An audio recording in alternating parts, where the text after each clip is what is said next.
There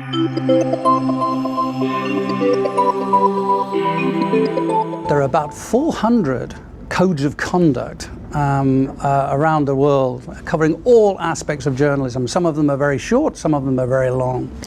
But actually all of them are really focused on 5 key values for journalism: accuracy, independence, impartiality, humanity, and accountability. Those are the things that what make journalism different and distinct. The media do indeed fulfill a societal purpose, but a very different one. Their societal purpose is to inculcate and defend the economic and social and political agenda of the privileged groups that dominate the domestic society. And they do this in all sorts of ways. They do it by selection of topics, by distribution of concern, by the way they frame issues, by filtering of information, by emphasis and tone, by simple fabrication sometimes, but crucially by the bounding of debate to make sure that it doesn't go outside of certain limits. They don't want people who are smart enough to sit around the kitchen table and figure out how badly they're getting fucked by a system that threw them overboard 30 fucking years ago. They don't want that. You know what they want? They want obedient workers. Obedient workers. People who are just smart enough to run the machines and do the paperwork, and just dumb enough to passively accept all these increasingly shittier jobs with the lower pay, the longer hours, the reduced benefits, the end of overtime, and the vanishing pension that disappears the minute you go to collect it. People have been trained not to think in those terms, so they don't even know who they are. Listen to me. Television is not the truth. You can't handle the truth. This government does not torture people. We tortured some folks. The techniques that we use have been fully disclosed to appropriate members of the United States Congress. They did not brief us that these enhanced interrogations were taking place. To the extent that there is a liberal bias, it serves primarily to bound thinkable thought, that is, to instill the unchallengeable assumptions which in fact reflect this rather narrow elite consensus. So the liberal bias performs a real function. It says thus far and no further. Well, you know, I can't go after the Pentagon harder, or the companies harder, or this nexus of influence harder, because this company is a big advertiser in the paper, and we'll get pressure, you know, if we do those kinds of stories. The media that set the frame that others adapt to, and that's a pretty narrow group.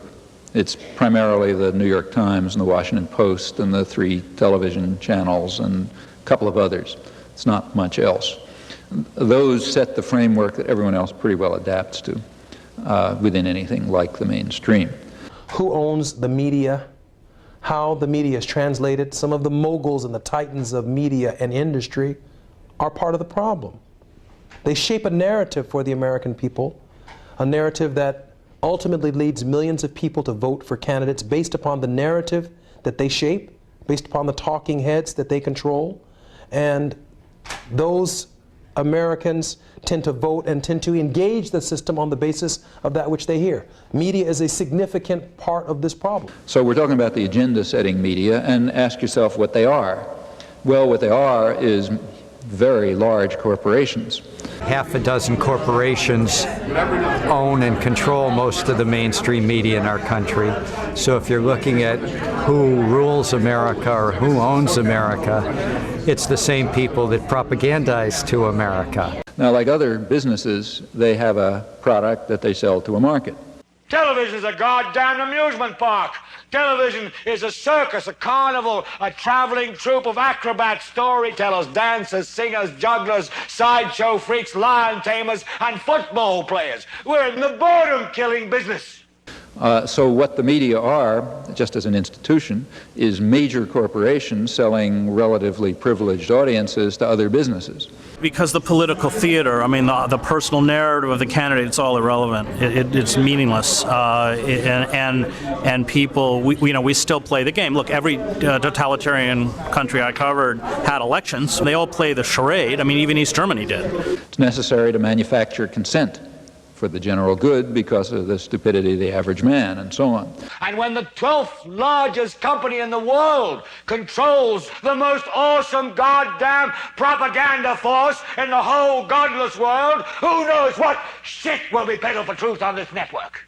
There is absolutely no evidence to support the statement that we're the greatest country in the world. We're 7th in literacy, 27th in math, 22nd in science, 49th in life expectancy, 178th in infant mortality, 3rd in median household income, number 4 in labor force, and number 4 in exports. We lead the world in only 3 categories: number of incarcerated citizens per capita, number of adults who believe angels are real, and defense spending, where we spend more than the next 26 countries combined, 25 of whom are allies. Now, none of this is the fault of a 20-year-old college student, but you nonetheless are, without a doubt, a member of the worst generation ever. So when you ask what makes us the greatest country in the world, I don't know what the fuck you're talking about.